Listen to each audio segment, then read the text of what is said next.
Hello everyone, welcome back to my channel. आज मैं आपको स्मॉल वर्ड्स बताऊंगी और उसका इस्तेमाल आप जानेंगे कि कैसे किया जाता है। ओके, सबसे पहले ही। आज मैं आपको बताऊंगी कि ही और शी में डिफरेंस क्या होता है। दोनों का मतलब वो होता है, ही का मतलब भी वो और शी का मतलब भी वो होता है।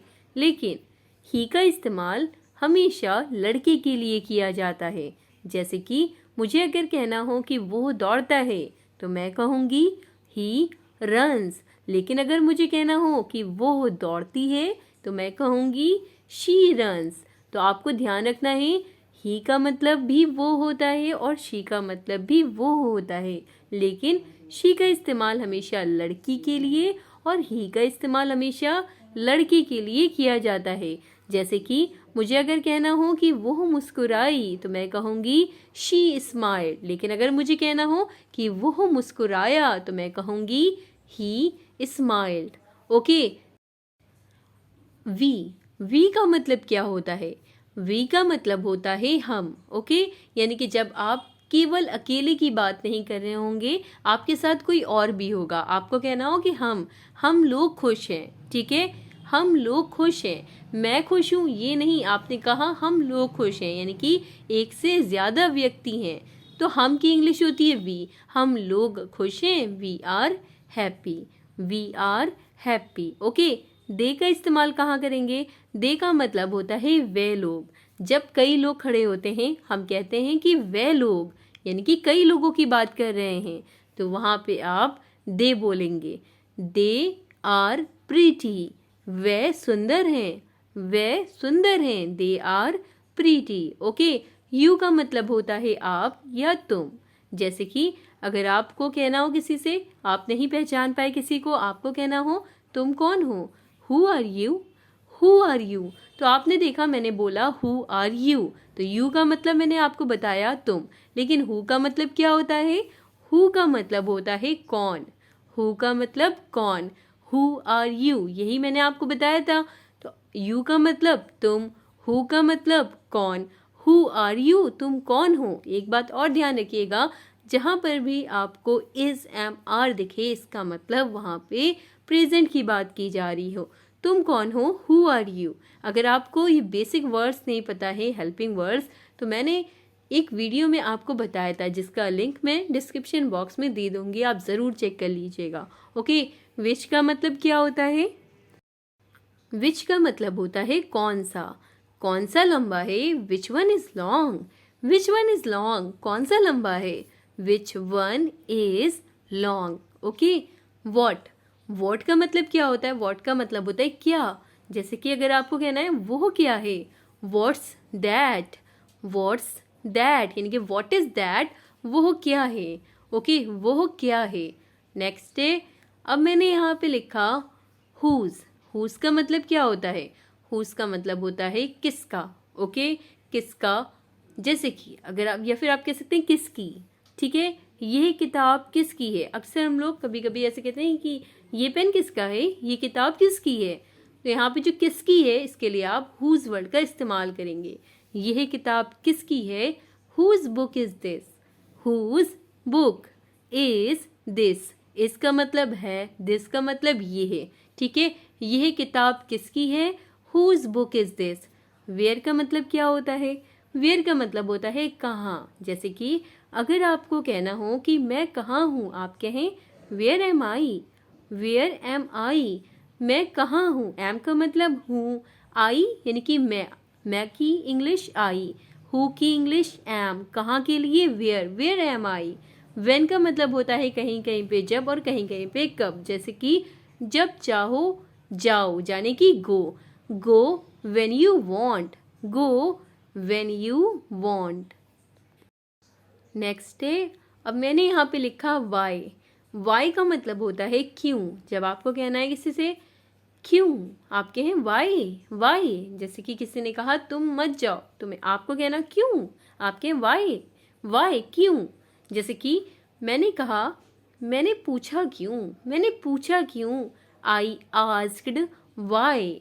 अब देखिए, मैंने पूछा क्यों, पूछने की इंग्लिश होती है आस्क, लेकिन यहाँ पे पास्ट मैं बात कर रही हूँ कि पूछा क्यों, काम हो चुका है, यानी पास्ट है, तो आप यहाँ पे आस्क्ड बोलेंगे, आई आस्क्ड वाई। ओके, सम का मतलब होता है कुछ, जैसे कि किसी से आपको कहना है कुछ लो, तो आप कहें हैव सम, कुछ लो, हैव सम। ओके, एनी का मतलब होता है कोई, जैसे कि कोई सवाल, किसी ने कुछ कहा या आपने किसी को कुछ पढ़ाया, अब आप एंड में पूछना चाहते हैं कि किसी का कोई सवाल है, कोई सवाल, एनी क्वेश्चंस, कोई सवाल, तो कोई की इंग्लिश एनी। ओके, मच का मतलब होता है अधिक, जैसे कि बहुत अधिक या बहुत ज़्यादा नमक ना डालें।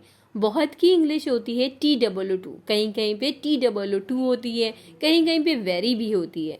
Don't add too much salt, ज़्यादा नमक या बहुत अधिक नमक ना डालें। ओके, अगला देखिए, काफ़ी लोग इसमें कंफ्यूज हो जाते हैं कि हिज का इस्तेमाल लड़की के लिए होता है या लड़की के लिए होता है, हिज का मतलब क्या होता है।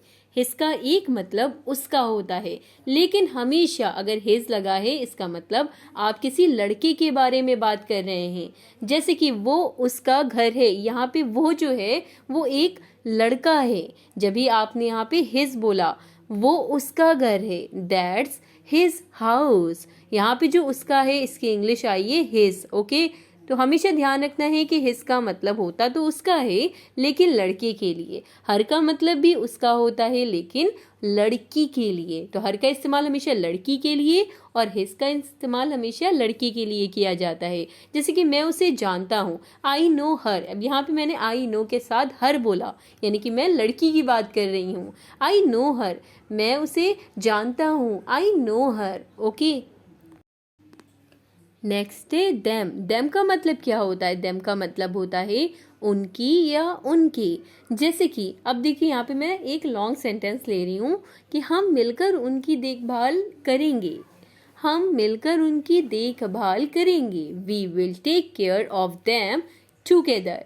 मिलकर के, इसलिए यहाँ पे मैंने टुगेदर वर्ड इस्तेमाल किया। देम का मतलब उनकी, हम मिलकर उनकी देखभाल करेंगे, we will take care of them together.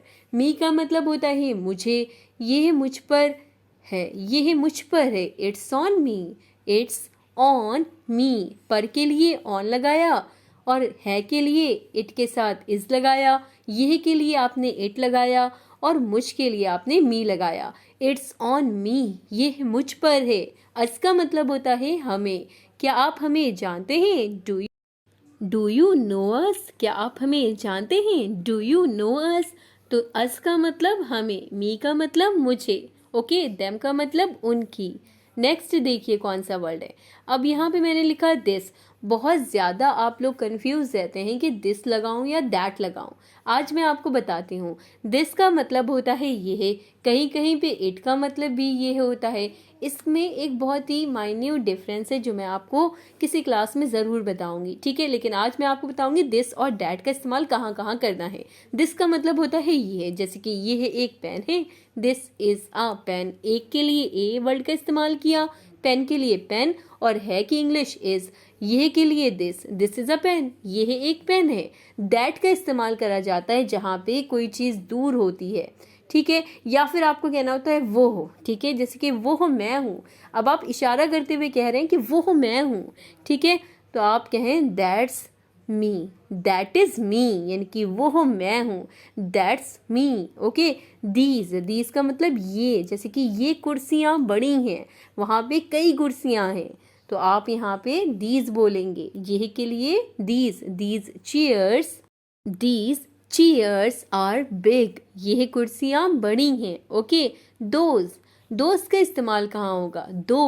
Those का मतलब होता है वह, जैसे कि वह मेरी, यहाँ पे आप किसी दूर की तरफ इशारा करते हुए कह रहे हैं कि दोज आर माई बुक्स, वे मेरी किताबें हैं, those are my books, those are my books. Okay, once का मतलब होता है एक बार, जैसे कि अगर आपको कहना हो कि इसे एक बार और आजमाइए, ठीक है, इसे एक बार और आजमाइए, इसे एक बार और आजमाइए, try it once more, try it once more. तो वंस का मतलब एक बार, try it once more. Okay, देखिए ऑलवेज का मतलब क्या होता है? ऑलवेज का मतलब होता है हमेशा। जैसे कि अगर आपको कहना हो कि मैं हमेशा कोशिश करता हूँ, मैं हमेशा कोशिश करता हूँ, तो आप कहें I always try. I always try, हमेशा यानी कि ऑलवेज। ओके, नेक्स्ट है नेवर। नेवर का मतलब क्या होता है? नेवर का मतलब होता है कभी नहीं। जैसे कि मैं कभी नहीं जीतता। अरे भाई, मैं तो कभी नहीं जीतता, ऐसे बोलते हैं ना। तो मैं कभी नहीं जीतता, इसके लिए आप क्या बोलेंगे? आप कहें आई नेवर विन। मैं कभी नहीं जीतता, आई नेवर विन। तो आज की क्लास में बस इतना ही। वीडियो अच्छी लगी हो, आपके लिए हेल्पफुल हो, तो वीडियो को लाइक करें, शेयर करें, सब्सक्राइब करें। Thanks for watching.